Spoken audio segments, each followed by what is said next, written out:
For those of you who don't know Lee Arnold, which is hard for me to imagine you haven't heard of him at some point in the past, Lee is the CEO of Secured Investment Corp. A Secured Investment Corp specializes in the certification and training of private money brokers. And he really is an expert on streamlining your business to maximize your income through systems, technology, and advanced training. And for those of you who joined us today, Lee has decided to offer something special, which is a report that is called Becoming an Independent Private Money Broker, which I found to be really a helpful guide for both new and existing brokers as they navigate the environment today and figure out how to really kind of spool their business up and grow their bottom line. And so what I encourage you to do right now and certainly after the interview is just check out leearnoldssystem.com/lendinghome, and you'll see Lee's report for download there. So, Lee, you want to say anything before we get started? Yeah, just thanks for having me, Josh. I'm happy to be here. Always enjoy working with you guys at Lending Home. You guys are doing some incredible things in the market, and we're just happy to be part of it. So thank you again for having us here. Can you explain your background before kind of forming Secured Investment Corp and creating all the great training programs and certification programs you have? What is your background in the brokerage world? Well, I go back about 20 years where I started investing in real estate. Bought my first house using a private money lender, used private capital to fix it up, sold it, made a profit, and from there I was pretty much hooked on it. And I realized early that though this is a area where people can make a lot of money, there's still a lot of unknowns about it. So we put together a training program where we first started helping investors find good deals in real estate that they could buy, fix, and sell for a profit. And we even started putting on seminars and training events around the country, and we continually heard the same predominant objection that everyone had, which is, where do we get the money? And we discovered that there was a real chasm in the industry between those that needed the capital and those that had the capital. And we found that one of the most powerful ways to bring these two parties together was through brokers. Unfortunately, in 2008, when the market cratered, we lost. We went literally from about 500,000 trained licensed brokers to just 25,000. And it left this glutton of opportunity in the marketplace that currently very few people are really taking advantage of. And that's why we created the broker certification training program, so that more people could understand the industry, go out, find those investors that desperately need more capital to do more deals, and bring them to companies like yours, Josh, that have millions of dollars to deploy, but need opportunities to deploy it into. Yep. So good. So from a marketing and business development perspective, what are the tools and techniques that you teach in your training programs to find the clients that need the money? Well, it's essentially having to reverse engineer what real estate investing is. And most people think that it's finding a good deal that you can make a profit on. And that's the wrong answer. The right answer is finding a good deal that a private money lender is going to be willing to fund for you. So money follows the opportunity. So we take in our trainings and we teach people not how to find great deals, but rather how to find deals that we know capital that groups like Lending Home has available are going to be attracted to and want to provide funding for. So it's completely opposite of what everyone thinks they're supposed to do as a real estate investor. If you find the deals that the lenders want to fund, you'll never have a challenge in finding capital to do your deals. Sure. So you got to get in the head of the lender.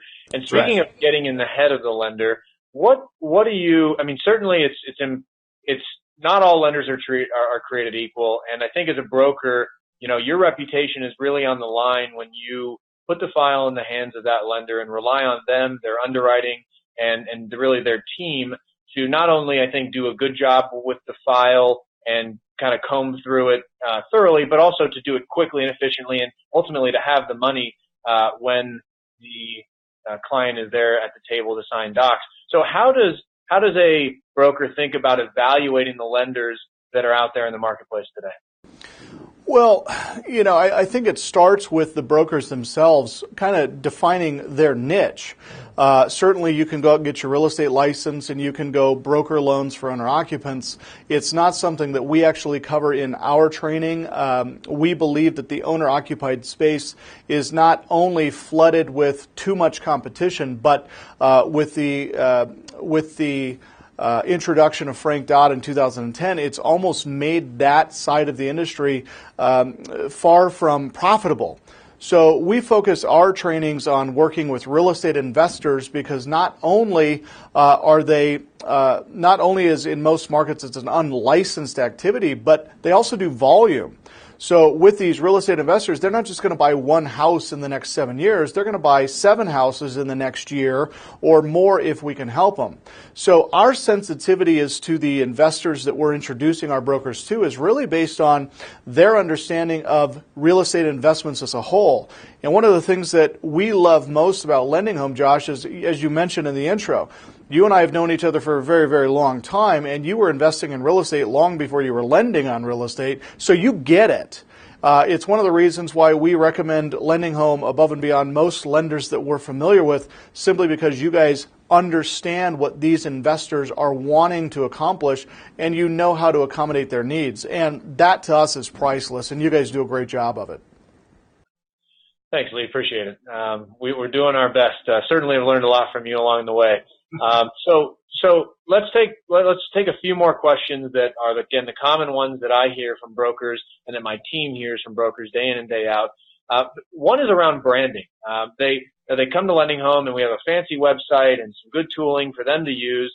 And, their consideration is always, how do I protect, not only how do I build my brand, which I think is maybe the first part of the question for those that are getting started, those that are entrenched with businesses existing and operating today, how do they maintain the brand in the face of, working with a number of different lenders who may or may not need some level of interaction with their client? Well, I think the branding really takes on the form of service. And it's the service that's being provided by the broker on behalf of the client, because I can tell you, as a real estate investor myself and somebody that continues to buy, fix, and flip real estate for profit, I don't have time in most instances to be on the computer, Google searching private lenders, going through every one of them that's paying the most to buy ad space, vetting them out, determining whether or not they are indeed real, that they actually have capital, that they actually close loans. I don't have time to do that. As a real estate investor, my time needs to be invested in finding great deals, getting the properties I have renovated, staged, listed, sold, because that's how I make my money.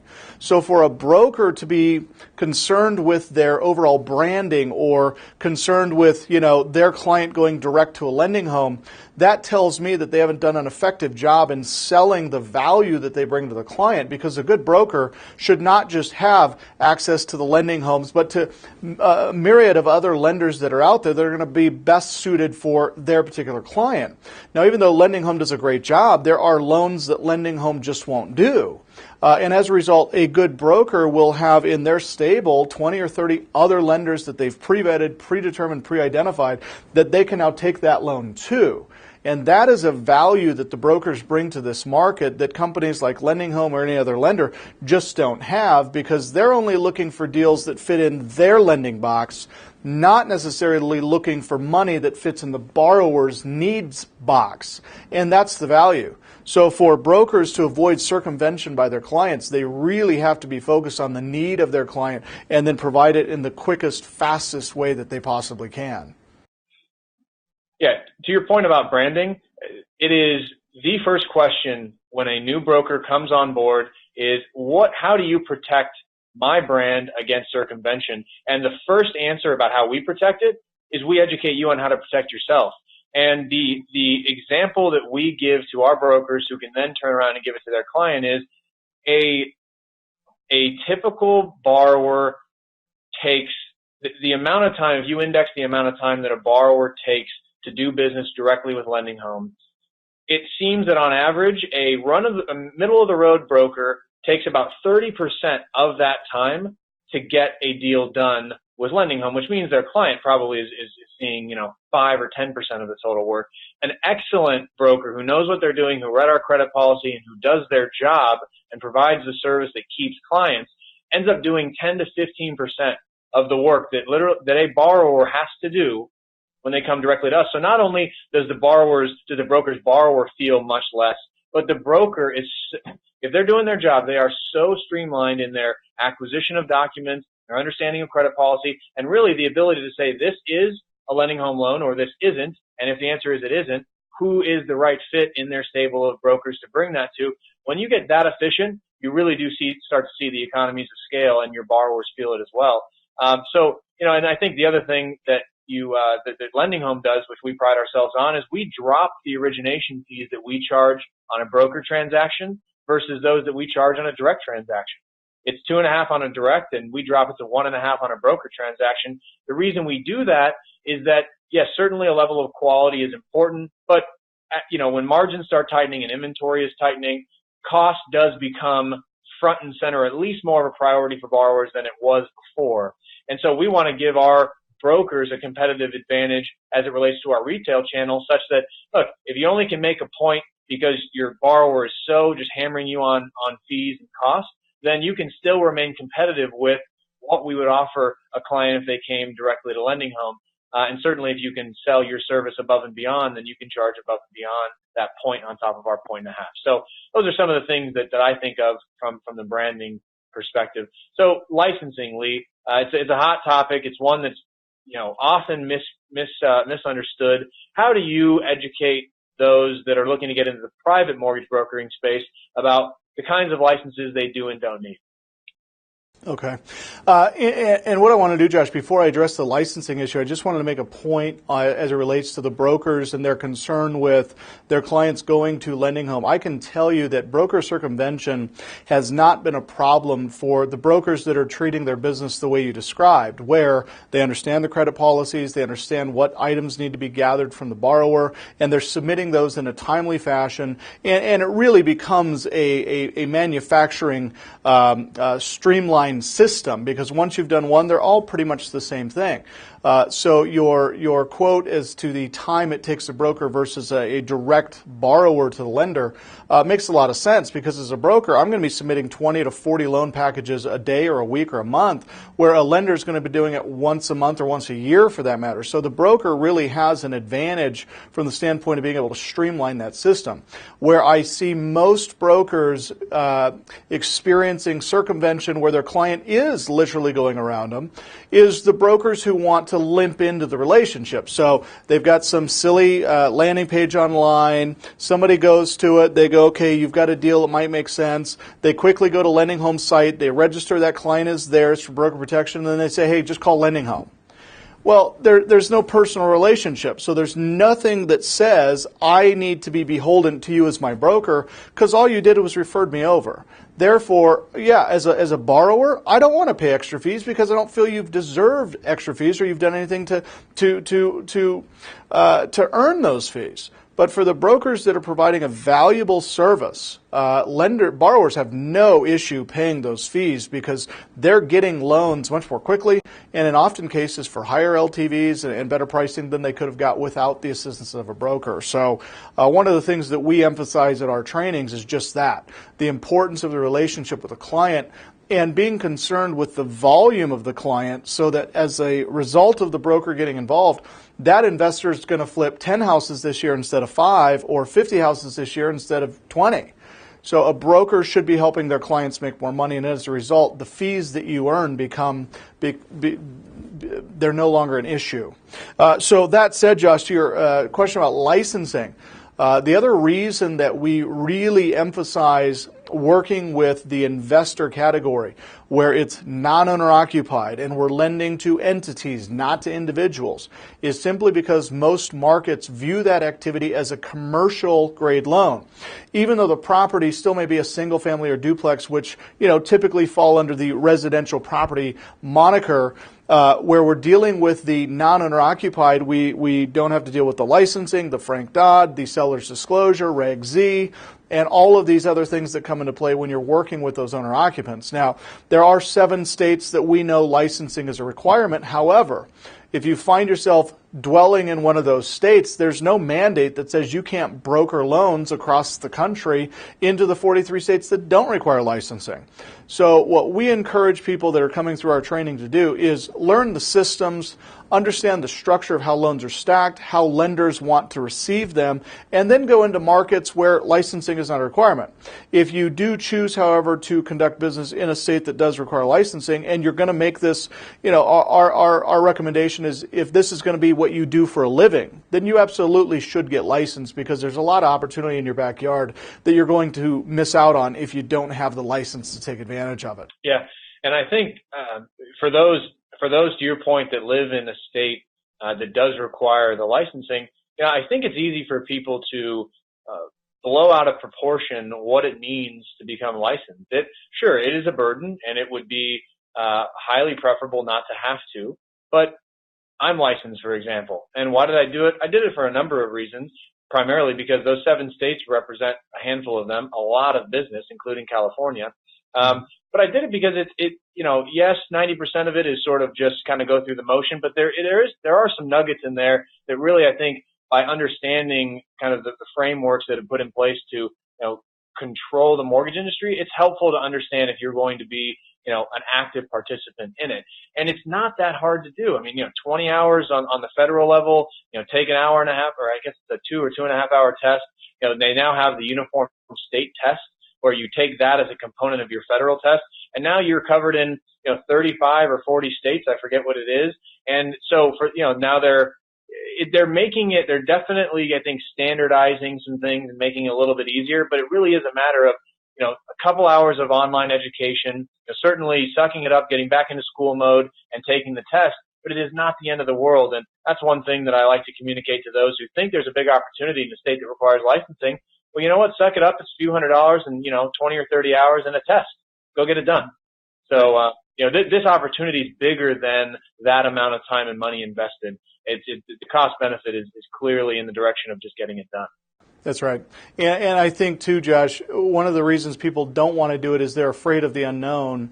And I can tell you, I've been through the whole testing process and licensing process as well, and it's really not that bad. So if I lived in California, per se, I would absolutely be licensed to be able to do business there, because, there's 30 million people. That's a lot of opportunity. So if people are going to make this a career, I would highly recommend the licensing in those markets. Absolutely. And just for those that are listening, that to Lee's point, sort of feel like you don't have a good handle on what is required, just reach out. Part of our process when we encounter a broker who is not licensed where they have a deal is to let them know what license is needed and tell them how they can get it, because it is not that hard, it's not that scary. So reach out and let us know if you'd like to learn more about that. So Lee, responsibilities. So there are certain things that broker is responsible for and certain things that the lender is responsible for. Tell me how you think about the division of responsibilities between the two. Well, typically at this point, this is where we'd start, citing off a laundry list of all the due diligence items that have to be assembled and collected on behalf of the borrower. But, that's stuff that I believe comes later. I think to simplify the matter, it's really just this. As a broker, it is my responsibility to get my client, the borrower, the best loan terms, the highest LTV, reducing their capital outlay of their own cash as much as I can. So fiduciarily speaking, as a broker to the borrower, that's my responsibility. Now, the lender's responsibility, Josh, I'm sure you guys have investors and you have a fiduciary obligation to your investors to write good loans that are profitable for the company as well as for the investor and are safe. So I believe that where the broker's responsibility ends is when it starts now being, is this a good loan for the lender? They need to concern themselves with their client, the borrower, because you're going to concern yourself with your client, who is the investor. And I think as long as we don't step on each other's toes in that arena, everyone wins and everyone's happy. But brokers need to be aware that there are loans that some lenders just aren't going to do because it doesn't fit in their wheelhouse or in their underwriting guidelines. doesn't mean it's not a good deal for somebody. It's just not a good deal for that particular lender. And I think that that's really one of the main advantages of being a broker is I can literally take this deal to 1, 5, 10, or 20 lenders before I find a home for that particular loan. But what we have found, Josh, is that it's just easier to take them to Lending Home because you guys do such a great job. And you guys have a pretty sizable wheelhouse of the types of loan products that you'll do, and you continue to open up states on a pretty regular and consistent basis. So we're just excited to see what you guys are doing as you grow. Yeah. Thanks for saying that. I agree. I don't have a lot to add to that. To your point, it's a fiduciary issue on the broker borrower side, and it is likewise a fiduciary responsibility on the lender investor side, and both are just balancing the interests of the two parts of the equation, because after all, if a lender has money and there's no one to give it to, that's a problem, and the reverse is a problem as well. And balancing them and creating harmony around underwriting guidelines and credit policies, and then finding good loans in the market is really what we're all after. So yeah, I agree there. Okay, so the last question that I am constantly fielding, and my team is can I do this myself, or do I need somebody in the back office? Do I need somebody in the field, sales and business development? Do I need an online presence? So do I need somebody to build that for me? The team around a successful brokerage, what does the team look like, Lee? Well, there's really two types of approaches to this business that we encourage and that we instruct on. The first one is, I'm an independent, I want to get out of my job, I want to quit the job, and I want to go be an entrepreneur, and I want to make money doing something. In that instance, we say, start slow. First of all, get through the broker certification training, understand what the market is looking for, understand how to put those items together, and then go out and find clients that are in need of those services or those products, and then stack your own files and do your own deals. Start putting some money in your pocket, start slowly, and then as you grow your business, the first hire is always the personal assistant that can handle a lot of the paperwork, a lot of the administrative stuff. Most entrepreneurials specialize in the sales arena or the marketing, so they want to be out in the field, meeting with prospects and borrowers and walking through property. So the first hire in our world is the administrative assistant. You got to have somebody to help you process and stack those files. The other side of the coin, however, is people who have existing businesses. We have actual licensed brokers that are coming through our certification training because they want to add the non-owner occupied investment product to their wheelhouse. Many of them have just been working in the owner occupied space. And all of their clients, for the most part, are either buying or refinancing primary residences. When they see what we're doing, when they see what Lending Home and other companies like that can provide, they realize that there's a whole nother vertical of business that they are not tapping into and not taking advantage of. And what most of them find is that it's the non-owner occupied arena that's much more profitable than the owner occupied space anyway.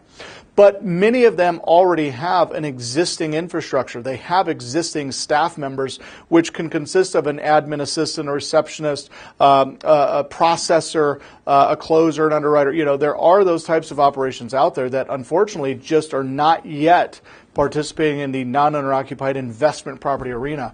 And when they see things like this, and again, Josh, thank you for the opportunity to even be talking to those groups, because this may be their only introduction to that idea, that concept, to take what we do and add it as a vertical to their existing business. And the same is true for the real estate investor. There's a lot of properties that I encounter that are really good deals, but it's not something that I want to buy. But through my relationships with my investors that I've been brokering loans to and for and on behalf of, I can call them up and say, "Hey, Joe, I just found another deal over here. It's yours if you want it. It's not something I want. Just give me the broker business and you can buy the property." So for those that are already investing in real estate, the broker side just adds another vertical of income that many of them didn't even consider as something that they should be doing.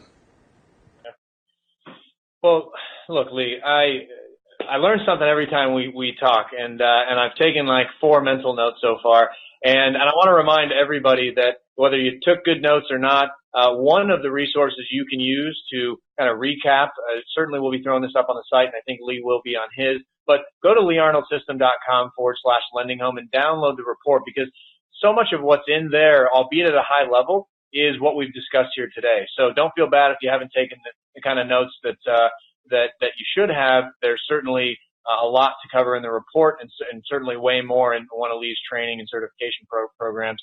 So, Lee, look, I want to be respectful of your time and respectful of the time of everybody on the call. Something tells me we're going to need a part 2, probably a part 3, and maybe even a part 4. But for now, I want to keep this bite-sized and manageable.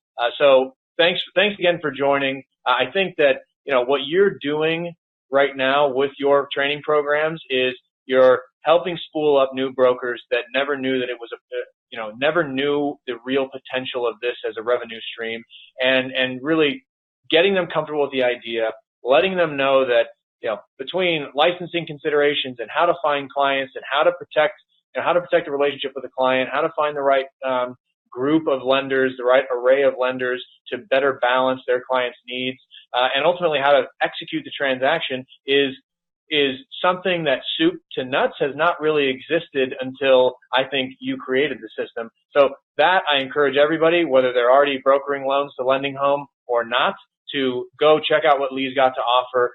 He's a good friend and certainly is doing things that we just don't offer. So Lee, I'll give you a second to wrap up, and then we'll, I think, shut her down for now. Okay. Well, again, thank you, Josh, for having us here. And for those of you that are watching this, I don't want you to make a decision at this moment whether you should be a broker, should not be a broker, or whether it makes sense for you to come and be involved in our broker certification training program. It's not an inexpensive training by any means, and we do that purposely. We want those that are coming through to understand the value of it, and our goal with anybody that's coming through it is to take them from where they are to at least a 6-figure salary or more through their brokering business. So I'm going to highly recommend that you guys just go to the Lee Arnold System, leearnoldSystem.com/lending home, download the free book that's there, read through that. If it's interesting to you, give us a call. We'll give you more information. But I would encourage you to at least take that step and research this as an opportunity and see if it's a good fit. Again, it's leearnoldSystem.com/lending home, and we'll send that out to you for free. We just want you guys to be as well informed as you can be, because brokering really is a tremendous business. It's an amazing value to your market, to your community, and to the real estate market as a whole. And we want to get as many people into it and through it as we can, because it's not going away. The real estate market just continues to get better and better, and there's more and more lenders coming online looking for places to deploy their capital, and they really are building their businesses in many ways on the backs of brokers. Unfortunately, many brokers just aren't as versed in this business as they should be, and our mission and goal is to change that trend so that brokers are looked at with respect and revered and sought out by companies like Lending Home. So, Josh, again, thank you for the opportunity. I really do appreciate it. Thanks to you, Lee. And I got to get back up to Coeur d'Alene one of these days. I think I owe you the next round of golf. It's on me. Come on up. Sounds good. Thanks, Lee. All right. Thanks, Josh. Take care, everybody.